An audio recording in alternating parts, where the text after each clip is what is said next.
അല്ലാഹുവിന്റെ പ്രവാചകന്റെ പ്രിയപ്പെട്ട പൊന്നുമോൾ മുഹമ്മദ് ഫാത്തിമ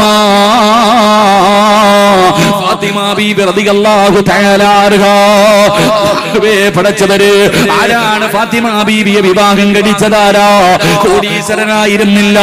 പടച്ചവനെ ഒട്ടകമുള്ള വീട്ടിലേക്ക് പുല്ല് വെട്ടിക്കെട്ട് കൊണ്ടുകൊടുക്കുന്ന പൈസ കൊണ്ട്, അവിടെ നിന്ന് കിട്ടുന്ന തുച്ഛമായ പൈസ കൊണ്ട് ജീവിക്കുന്ന പാവപ്പെട്ടവനായ മഹാനായ സയ്യിദുനാ അലി ഇബ്നു അബീ ത്വാലിബ് റളിയല്ലാഹു തആല അൻഹു.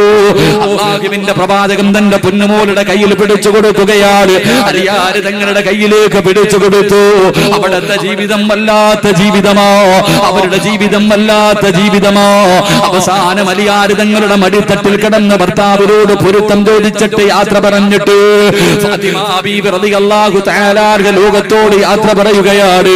അലിയാർ തങ്ങൾ ഫാത്തിമ ബീബി റളിയല്ലാഹു തആല അൻഹയുടെ മയ്യത്ത് കുളിപ്പിച്ചു. 3 കഷ്ടം വെള്ളത്തുടിയിലെ ജനാസ പൊതിഞ്ഞു. പള്ളിയിൽ കൊണ്ടുപോയി നമസ്കാരം കഴിഞ്ഞിട്ട് ജന്നത്തുൽ ബഖീ എന്ന് പറയുന്ന ഖബർസ്ഥാനിൽ ഫാത്തിമ ബീബി റളിയല്ലാഹു തആല അൻഹയുടെ ജനാസ കൊണ്ടുപോയിട്ട് 6 അടി മണ്ണിന്റെ അകത്തേക്ക് ജനാസ ഇറക്കി വെച്ചു. പിടിമണ്ണ് വാരി എറിഞ്ഞിട്ട് എല്ലാവരും ഖബറിന്റെ ചാരത്ത് നിന്ന് പിരിയുകയാ. പിടിമണ്ണ് വാരി എറിഞ്ഞിട്ട് എല്ലാവരും പിരിഞ്ഞുപോയി. അല്ലാഹുവേ, അലിയാർ തങ്ങളെ വീട്ടിലേക്ക് കടന്നു വന്നു. വീടിന്റെ അകത്ത് കിടന്നിട്ട് ഉറക്കം വരുന്നില്ല. അലിയാർ തങ്ങൾക്ക് ഉറക്കം വരുന്നില്ല. കാരണം ഇന്നലെ വരെ കൂടെയുണ്ടായിരുന്ന ഭാര്യയില്ലല്ലോ, ഇന്നലെ വരെ തന്റെ കൂടെയുണ്ടായിരുന്ന ഫാത്തിമയില്ലല്ലോ. ഒരേ ഒരു ദിവസം തന്റെ ഭാര്യയെ കാണാതെ വന്നപ്പോ, ഒരൊറ്റ രാത്രി തന്റെ ഭാര്യയ്ക്കില്ലാതെ വന്നപ്പോ അലിയാർ നിങ്ങൾക്ക് കിടന്നിട്ട് ഉറക്കം വരുന്നില്ല, സമാധാനമില്ല. പടച്ചവരേ, വീട് വിട്ടിറങ്ങുകയാണ്. എവിടേക്കാ കടന്നു പോയതെന്നറിയുമോ? എന്റെ പ്രിയപ്പെട്ട ചെറുപ്പക്കാരാ, ഭാര്യ മരിച്ചതിന്റെ 1ാമത്തെ രാത്രി, ഒരൊറ്റ രാത്രി തന്റെ ഭാര്യയെ കാണാതെ വന്നപ്പോ കിടന്നിട്ട് ഉറക്കം വരാതെ അലിയാർ തങ്ങൾ കടന്നു പോയത് എവിടേക്കെന്നറിയുമോ? ജന്നത്തുൽ ബഖീൽ തന്റെ പ്രിയപ്പെട്ട ഭാര്യയായ ഫാത്തിമ ബീബി റളിയല്ലാഹു തആല അൻഹയുടെ ഖബറിന്റെ ചാരത്ത് അലിയാർ തങ്ങൾ കടന്നു ചെന്നിട്ട് അതാ പറയുന്നു, അസ്സലാമു അലൈക യാ ഫാത്തിമ. തന്റെ പ്രിയപ്പെട്ട ഭാര്യയുടെ ഖബറിന്റെ ചാരത്ത് ചെന്ന് നിന്നിട്ട് അലിയാർ തങ്ങൾ സലാം പറയുകയാ. പടച്ചവരെ, സലാം അടക്കുന്നില്ല. രണ്ടാമതും അലിയാർ തങ്ങൾ സലാം പറഞ്ഞു. ഫാത്തിമ ബീബി സലാം അടക്കുന്നില്ല. അലിയാർ തങ്ങൾ ചോദിക്കുന്നു, ഫാത്തിമ,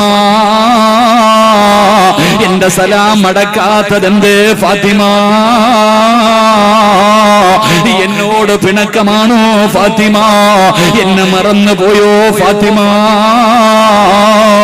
ജീവിച്ചിരിക്കുന്ന ഭാര്യയോട് പറയുന്നത് പോലെ മരണപ്പെട്ട് പള്ളിക്കാട്ടിൽ കൊണ്ടുപോയി കബറടക്കിയ ഭാര്യയുടെ കബറിന്റെ ചാരത്ത് ഭർത്താവ് പാതിരാത്രി കടന്നു ചെന്ന് നിന്നിട്ട് അവിടെ നിന്ന് സലാം പറഞ്ഞിട്ട് പറയുന്നു, മടക്കു ഫാത്തിമ, എന്റെ സലാം അടക്കു ഫാത്തിമ, പിണങ്ങല്ലേ ഫാത്തിമ. അല്ലാഹുവേ, അവസാനം ഫാത്തിമ ബീബി റളിയല്ലാഹു തആല അൻഹ സലാം അടക്കാതെ വന്നപ്പോ അലിയാർ തങ്ങൾ ഖബറിന്റെ ചാരത്തിരുന്നു. എന്നിട്ട് തന്റെ ഭാര്യയുടെ നെഞ്ചത്ത് വാരിയിട്ടിരിക്കുന്ന പച്ചമണ്ണിന്റെ മുകളിലേക്ക് കൈവച്ചിട്ട് അലിയാർ തങ്ങൾ പറയുന്നു, ഖബറ്, എന്റെ ഫാത്തിമയോട് പിണങ്ങല്ലേ എന്ന് പറ ഖബറ്, എന്റെ ഭാര്യയോട് പിണങ്ങല്ലേ എന്ന് പറ, എന്റെ ഫാത്തിമയോട് എന്റെ സലാം അടക്കാൻ പറ. അലിയാർ തങ്ങൾ ഖബറിനോട് ചോദിക്കുകയാ, എന്റെ ഭാര്യയുടെ മണിയറയെ കുറിച്ചൊന്ന് പറഞ്ഞു തരുവോ? എന്റെ ഭാര്യയുടെ പുതിയ വീടിന്റെ അവസ്ഥയെ കുറിച്ചൊന്ന് പറഞ്ഞു തരുവോ? എന്റെ ഭാര്യ ആരെന്നറിയുവോ? വിവാഹത്തിന്റെ 1ാമത്തെ രാത്രി മണിയറയ്ക്കകത്തേക്ക് കടന്നു വന്നോ, ചിരിക്കുന്ന മുഖത്തോടെ മണിയറയിലേക്ക് കടന്നു വന്ന അലിയാർ തങ്ങളോട് ഫാത്തിമ എന്ന പ്രിയപ്പെട്ട ഭാര്യ കരഞ്ഞുകൊണ്ട് പറയുന്നു, അലിയേ, ഇവിടെയല്ല മണിയറ, ഇവിടെയല്ല മണിയറ, വിവാഹത്തിന്റെ 1ാമത്തെ രാത്രിയല്ല മണിയറ, ഇവിടെയല്ല മണിയറ ഒരുക്കേണ്ടത്, ഇവിടെയല്ല മണിയറ ഒരുക്കേണ്ടത്. എവിടെയാണ് മണിയറ ഒരുക്കേണ്ടതെന്നറിയുവോ? അൽ ഖബറു അവ്വലു മൻസിലിൻ മിൻ മനാസിലിൽ ആഖിറ. വിവാഹത്തിന്റെ ഒന്നാമത്തെ രാത്രി മണിയറക്കകത്തേക്ക് ചിരിക്കുന്ന മുഖത്തോട് ഒരുപാട് സ്വപ്നങ്ങളും പ്രതീക്ഷകളുമായി കടന്നു വന്നോ പ്രിയപ്പെട്ട ഭർത്താവിനോട് പറയുന്നു, ഇവിടെയല്ല മണിയറ, മണിയറ 6 അടി മണ്ണിന്റെ അകത്താണലിയേ. അതാ വെള്ളത്തുണികൾ പൊതിഞ്ഞിട്ട് കൊണ്ടുപോയി കബറടക്കുന്ന ആ ഒന്നാമത്തെ രാത്രിയുണ്ടല്ലോ, അവിടെയാണ് മണിയറയാക്കേണ്ടത്. അല്ലാഹുവേ, പ്രതീക്ഷയോടെ കടന്നു വന്ന പ്രിയപ്പെട്ട ഭർത്താവിനോട് കബറിനെ കുറിച്ച്, കബറിന്റെ ഏകാന്തതയെ കുറിച്ച്, കബറിന്റെ ഞെരുക്കത്തെ കുറിച്ച്, കബറിന്റെ അദാബിനെ കുറിച്ച്, അതിന്റെ ഇരുളിനെ കുറിച്ച്, അതിന്റെ ഭയാനകമായ അവസ്ഥയെ കുറിച്ച് പറഞ്ഞു കൊടുത്തിട്ട് കരയിപ്പിച്ച ഫാത്തിമ, ആ ഫാത്തിമയാണ് ഇതിനകത്ത് കിടക്കുന്നത്. അതുകൊണ്ട് കബറ് എന്റെ ഫാത്തിമയോട് എന്റെ സലാമടക്കാൻ പറ. മരിച്ചു പോയിട്ട് പോലും വിശ്വസിക്കാൻ കഴിയുന്നില്ലോ. അതായിരുന്നു അവരുടെ സ്നേഹം, അതായിരുന്നു. അതിന്റെ കാരണമെന്തെന്നറിയുവോ? അതിന്റെ കാരണമെന്തെന്നറിയുവോ? അല്ലാഹുവിന്റെ ഖുർആൻ പറഞ്ഞതുപോലെയാ, അള്ളാന്റെ ഖുർആൻ പറഞ്ഞതുപോലെയാ അവര് ജീവിച്ചത്.